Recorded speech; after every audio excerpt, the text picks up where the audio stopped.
రామాయంపేట మండలం కాట్రేల గ్రామంలో మాజీ సీఎం కేసీఆర్ కు సిట్ నోటీసులు ఇవ్వడంతో రాష్ట్ర కమిటీ పిలుపు మేరకు మాజీ సర్పంచ్ శ్యాములు ఆధ్వర్యంలో నిరసన కార్యక్రమాన్ని చేపట్టారు. స్థానిక బస్టాండ్ వద్ద రాష్ట్ర ముఖ్యమంత్రి రేవంత్ రెడ్డి దిష్టిబొమ్మను దగ్ధం చేశారు. ఈ సందర్భంగా మాజీ సర్పంచ్ శ్యాములు మాట్లాడుతూ నోటీసుల పేరిట ప్రజల దృష్టి మరల్చేందుకే నాటకం ఆడుతున్నారని, ఇచ్చిన హామీలను తుంగలో తొక్కి నేడు బీఆర్ఎస్ నాయకులను కార్యకర్తలను బెదిరింపులకు గురిచేస్తూ నోటీసులు అందించడం పద్ధతి కాదని ఆగ్రహం వ్యక్తం చేశారు. ఈ కార్యక్రమంలో ఉప సర్పంచ్ బాబు నాయక్, వార్డు సభ్యులు మల్లారెడ్డి, శ్యామ్ రెడ్డి, భిక్షపతి, సుధాకర్ రెడ్డి, సాయిరెడ్డి, ప్రమోద్, విఠల్, సత్యపాల్ తదితరులు పాల్గొన్నారు. మాజీ ముఖ్యమంత్రి అయిన కల్వకుంట్ల చంద్రశేఖరరావు గారిని ఫోన్ ట్యాపింగ్ విషయంలో ఆయనని ఎర్రవల్లిలో అంటే నందినగర్లో అంటే ఎర్రవల్లిలో ఇంటికి నోటీసులు అంటించి ఇబ్బందికరం చేయడం సందర్భంగా రాష్ట్ర వ్యాప్తంగా గ్రామాన ముఖ్యమంత్రి గారి దిష్టిబొమ్మ దహనం కార్యక్రమము పై పెద్దల ఆదేశం ప్రకారము ఇక్కడ చేయడం జరిగింది.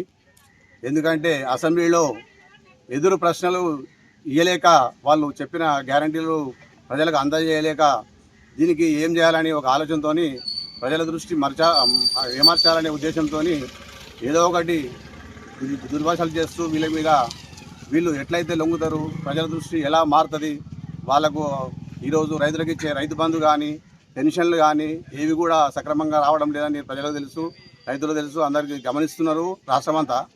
దాన్ని ఎదురు దెబ్బ చేయాలంటే దానికి విరుద్ధంగా ఏం చేయాలంటే ఇలాంటి కార్యక్రమాలు చేస్తే ప్రజలంతా వాళ్ళ వైపు చూస్తారు.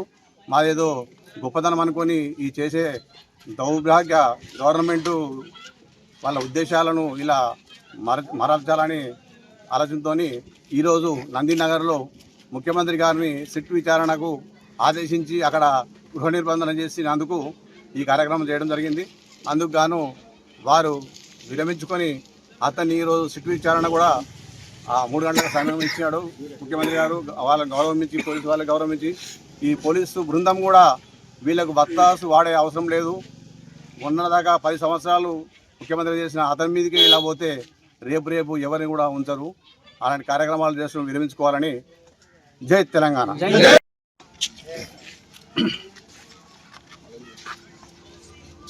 ఈరోజు కాంగ్రెస్ ప్రభుత్వము చేస్తున్న అరాచక పరిపాలనలో భాగంగా మా నాయకులు అసెంబ్లీలో కానీ మిగతా 6 గ్యారెంటీల కోసం ప్రశ్నించి అడగడం వల్ల ఈ సిట్టు విచారణ పేరుతో అనేక రకాలుగా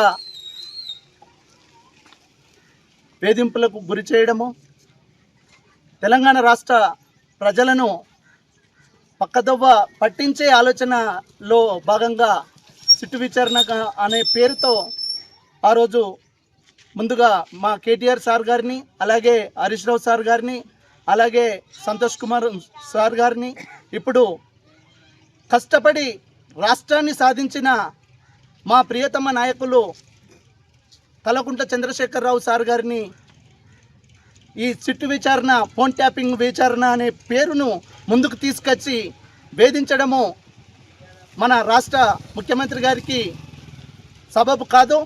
అలాగే రాష్ట్రాన్ని ఇంత మంచి పరిపాలన, గత 2 పర్యాయాలు ఇంత మంచి పరిపాలన తీసుకొచ్చి రైతు బంధు కానీ రైతుల కోసము కష్టపడి పనిచేసిన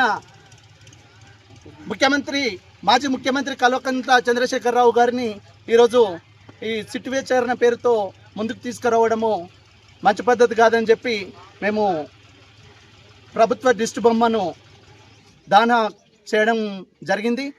జై తెలంగాణ.